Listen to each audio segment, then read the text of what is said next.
سلام به شما که دوستتان داریم بی قید شرط با هر نژاد و قومیت و در هر کجای این کره زیبا که زندگی میکنید. در این ویدیو میخوام در مورد عضو مهم معده صحبت بکنم و مشکلات معده که افراد سالهای سال باهاش درگیرن، مثل ریفلکس اسید، مثل میکروب معده، مثل بوی بد دهان که از معده هست، مثل زخم معده و سوء هاضمه و مشکلاتی از این قبیل. پس با ما همراه باشید، ویدیو بسیار جالب خواهد بود برای شما. عزیزان، معده انسان یک بافت ماهیچه‌ای داره و از داخل یک لایه مخاطی و این لایه مخاطی محافظت میکنه از اسیدی که داخل اون ترشح میشه و اون اسیدی که داخل معده هست، اگر اسید رو ما در بیاریم روی پوست دستمون بریزیم، پوست دست رو زخم میکنه، چون اسید قوی هست برای هضم غذاها. بنابراین لایه محافظتی داخلی داره معده که یه لایه مخاطی هست که این لایه مخاطی محافظت میکنه از اثر اسید بر روی دیواره معده و اگر این لایه مخاطی آسیب ببینه، افراد به مرور دچار ممکنه زخم معده بشن یا اینکه اسید معده در واقع باعث آسیب بشه. بیماری هایی که معده دچارش میشه، یکی بحث شلی دریچه معده هست که باعث ریفلکس اسید میشه. بیماری دوم در اثر ترشح زیاد اسید و در واقع میکروب هایی به نام هلیکوباکتر ممکنه زخم معده ایجاد بشه.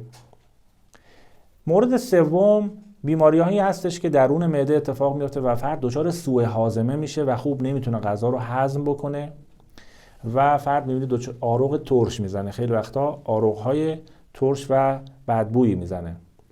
مورد بعد بی اشتهایی هست، خیلی ها نمیتونن غذا رو در واقع با اشتها میل بکنن و اشتهای کافی ندارن، یا بچه هایی هستن، کودکانی هستن که اینها اشتها به غذا ندارن و خوب غذا نمیتونن بخورن. مشکل بعدی، یا بعضی وقت فرد دچار پرخوری و پر اشتهاییه، یعنی هر چی میخوره احساس سیری نداره. اینا همه برمیگرده به در واقع متعادل بودن معده یا نبودن.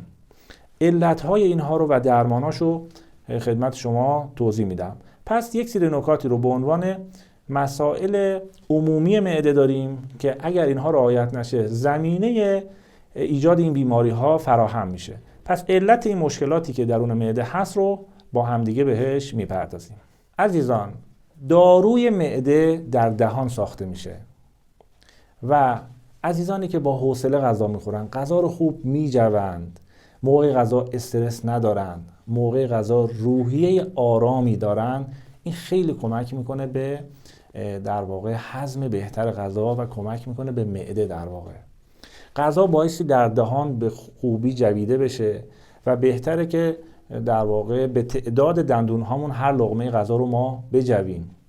جویدن غذا فواید بسیاری داره و آنزیم های بسیار زیادی در دهان ساخته میشه، حتی در واقع آنتی بیوتیک هایی ساخته میشه که وقتی ما خوب میجویم اینها وارد بزاق میشن و میکروب زدایی میکنن و کمک میکنن به هضم بهتر.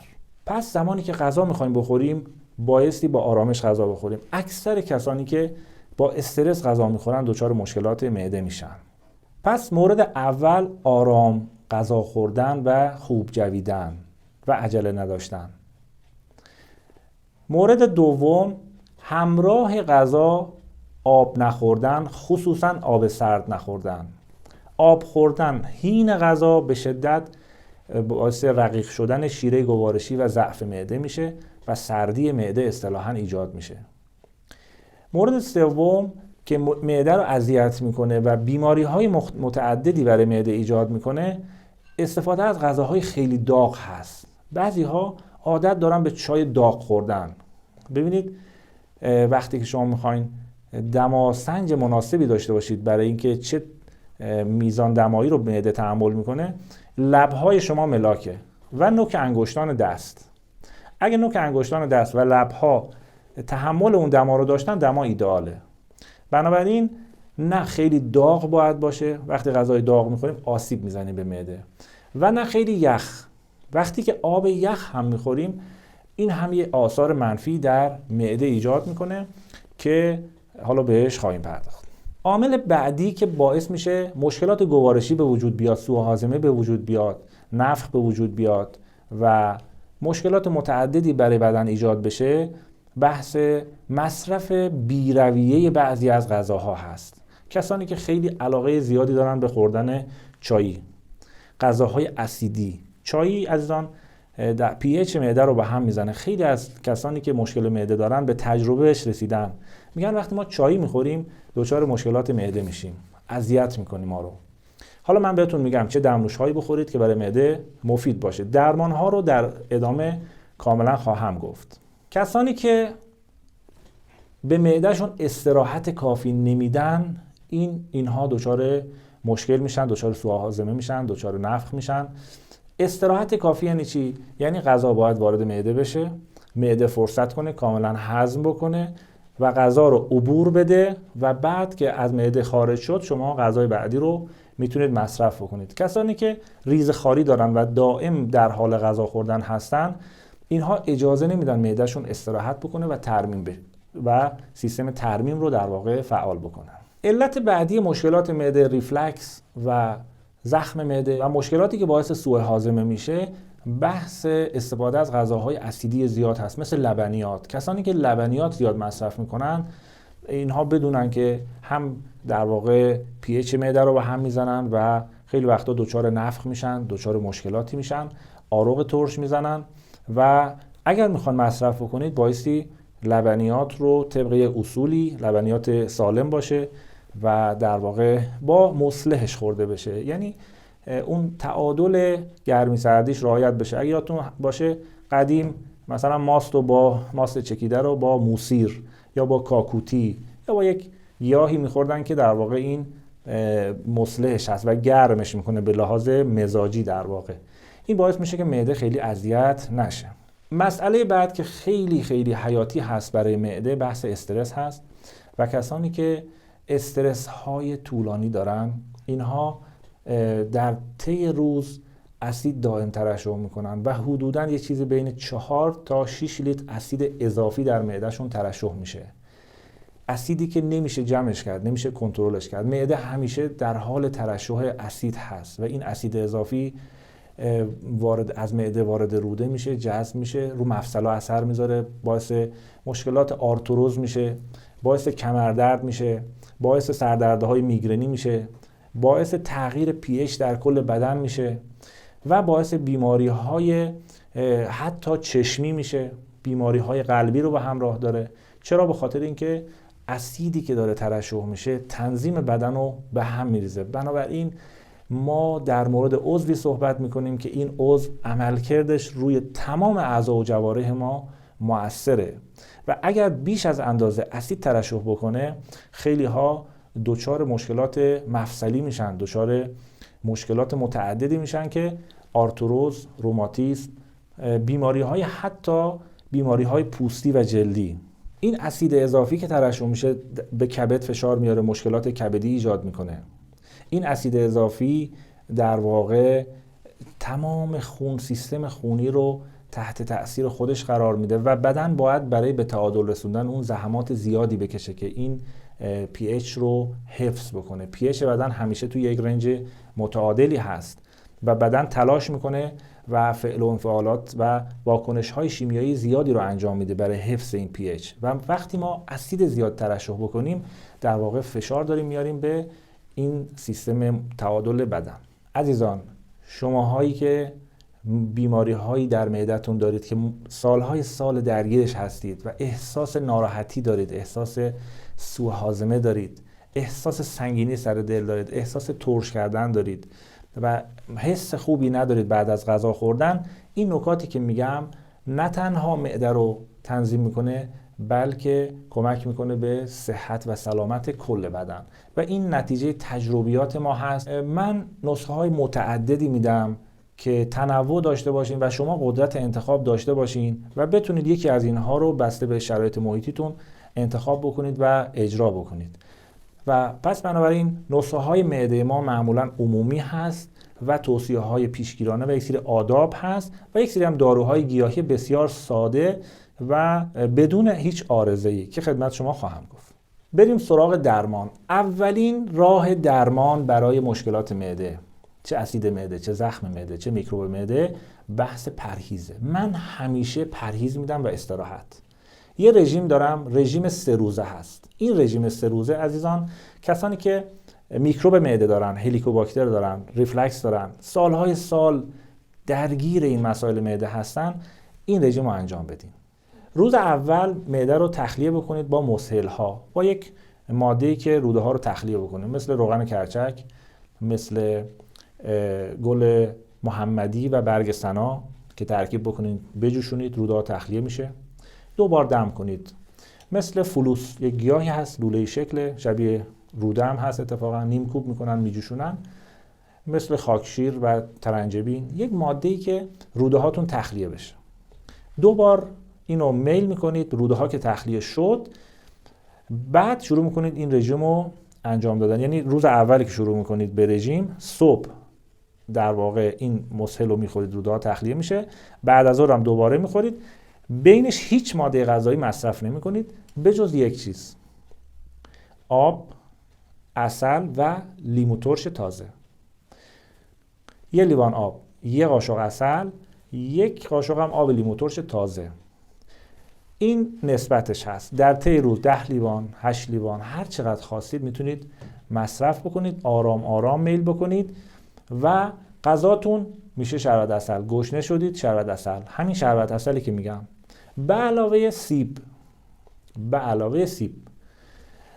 و یه دمنوش هم میتونید استفاده بفرمایید.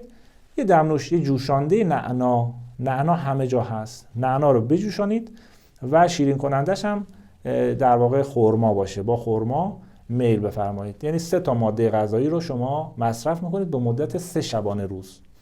عزیزان، این نسخه که خدمت شما میگم بیش از 1000 نفر بنده تست کردم و تمام افراد باورشون نمیشده میکروب معده‌ای که هلیکوباکتری که اینها سالها درگیرش بودن با این نسخه خوب میشه. چرا؟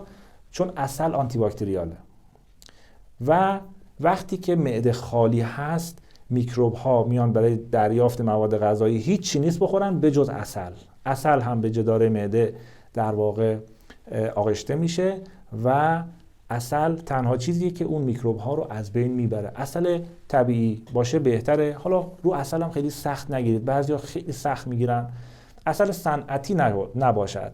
حالا در مورد عسل هم سرکار خانم فرشته اسفیدانی روش تشخیص عسل طبیعی و اینها رو گفتن، میتونید به چنل ایشون مراجعه بکنید و ببینید.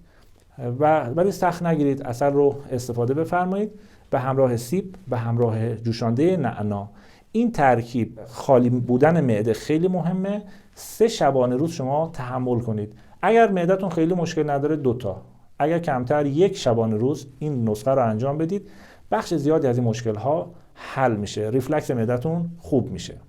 عزیزانی که میکروب معده دارن، ما در آزمایشگاه گیاه شیرین بیان، ریشه شیرین بیان رو جوشوندیم، استفاده کردیم روی میکروب هلیکوباکتر و اثر خیلی جالبی دیدیم که این میکروب به شدت در واقع از بین میرفت در مقابل عصاره شیرین بیان.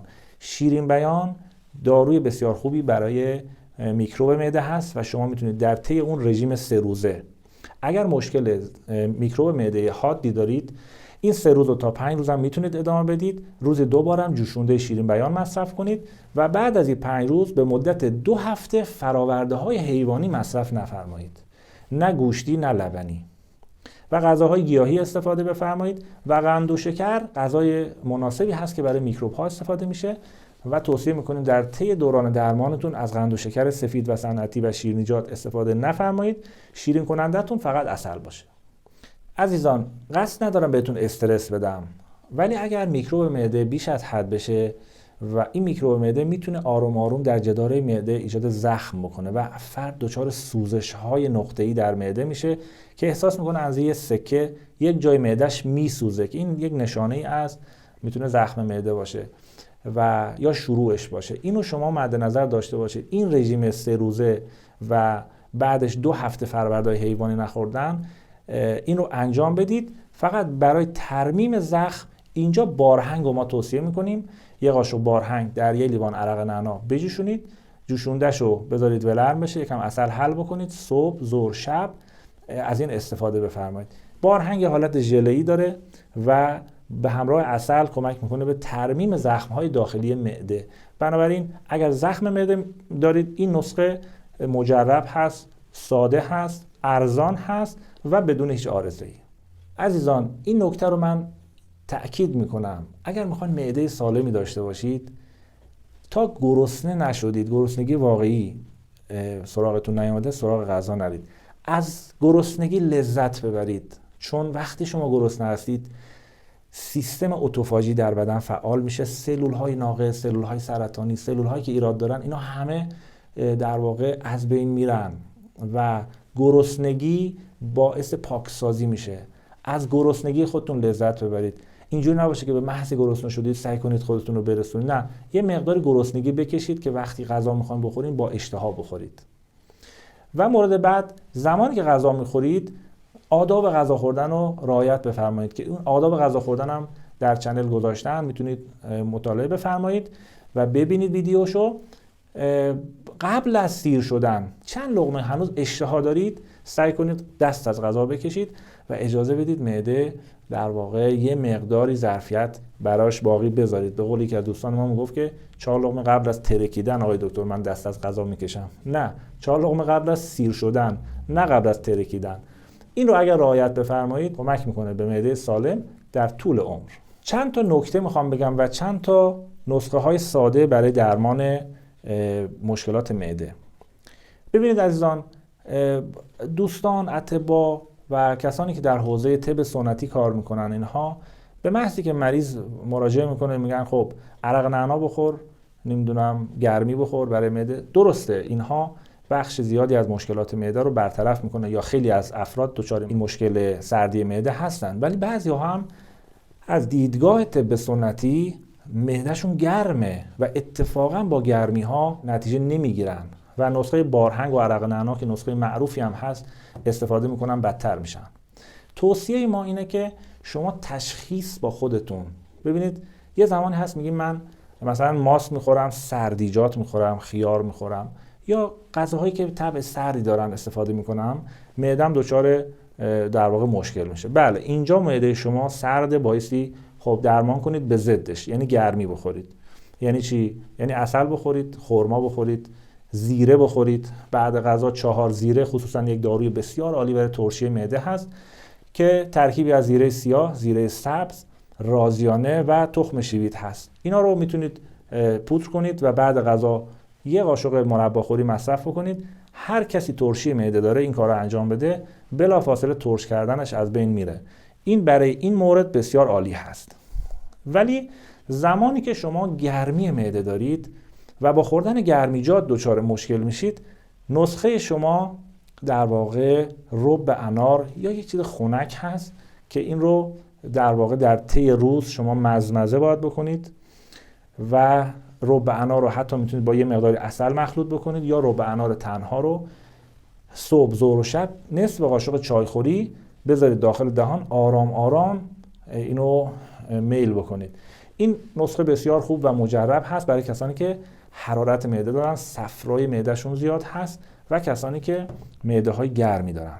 عزیزانی که خیلی پرخور هستن، پر اشتها هستن، دنبال لاغری و لاغر شدن شکم هستن، میگن ما چیکار کنیم شکممون لاغر بشه و اشتهامون همیشگی هست، اینها رطوبت معدهشون زیاده. از دیدگاه طب کهن و طب سنتی بلغم معدهشون زیاده و رطوبتشون زیاده. اینها یک کار ساده بکنن، بعد غذا چند تا دونه سنجد مصرف بکنن، 2-3 تا دونه سنجد. زمانی که گرسنه میشن، اسید معده ترشح میشه، چند تا دونه سنجد و عناب مصرف کنن. سنجد یا در دسترس یا پودرش یا خود سنجد 2-3 تا دونه کم استفاده بکنن، رطوبت رو میگیره. نخودچی استفاده کنن، نخودچی. اینها رطوبت معده رو به مرور به خودش میگیره و دفع میکنه. نون خشک استفاده بکنن. نون خشک رطوبت معده رو میگیره، یعنی بلغم معده کم میشه. استرس به شرطی نداشته باشن. حتما شنیدید میگه وقتی استرس دارم بیشتر میخورم. چرا؟ چون اسید بیشتر ترشح میشه، رطوبت بالا میره و فرد پر اشتها میشه. و یک نسخه برای کسانی که کاهش اشتها دارن، کسانی که اشتهاشون خیلی کمه، اینها بالعکس دچار در واقع خشکی و حرارت معده هستن از دیدگاه طب سنتی، که دیدگاه طب سنتی یه مقداری در واقع متفاوت هست و خیلی قیاس نباید کرد طب سنتی رو با طب نوین. باید از همشون استفاده بکنیم در جایگاه خودش و همه محترمن. تمام کسانی که در حوزه طب کار میکنن از دیدگاه بنده محترمن، قابل احترامن. چرا؟ چون دارن به انسانیت خدمت میکنن. از دیدگاه طب کهن، زمانی که معده صفراش زیاد میشه و گرم میشه، اشتها کم میشه. این افراد بهتره که غذاهای رطوبتی بیشتر مصرف کنن، مثل کاهو بیشتر استفاده بکنن، مثل یک غذای به نام شیربادام، آب، عسل و 15 تا بادوم، یه قاشق عسل، 15 تا مغز بادوم، یه لیوان آب تو مخلوط کن بریزن. این رو در واقع صبح، ظهر، شب مصرف کنن، خصوصا برای بچه‌ها در واقع میتونن استفاده بکنن. البته چربی خون یه مقداری میبره بالا، کسانی که چربی خون دارن نباید 3 لیوان بخورن. این اشتها رو خیلی زیاد میکنه و صفرای معده رو باید کم کرد با خنکیجات، رب انار، با یه مقدار آبغوره، با یه مقدار شربت سرکنگبین کاهو. معده رو خنک بکنید، شما میتونید اشتهای خودتون رو افزایش بدید. عزیزان، اطلاعات تکمیلی خودتون رو میتونید از سایت دکتر گرین لایف استفاده بکنید. مقالات علمی میذاریم با زبانهای مختلف، میتونید مطالعه بفرمایید. کامنت های شما خیلی به ما انرژی میده، تشکر میکنیم از شما. و محصولات سالم و ارگانیک رو از مبدأ عمان به کشورهای مختلف دوستان ما ارسال میکنن.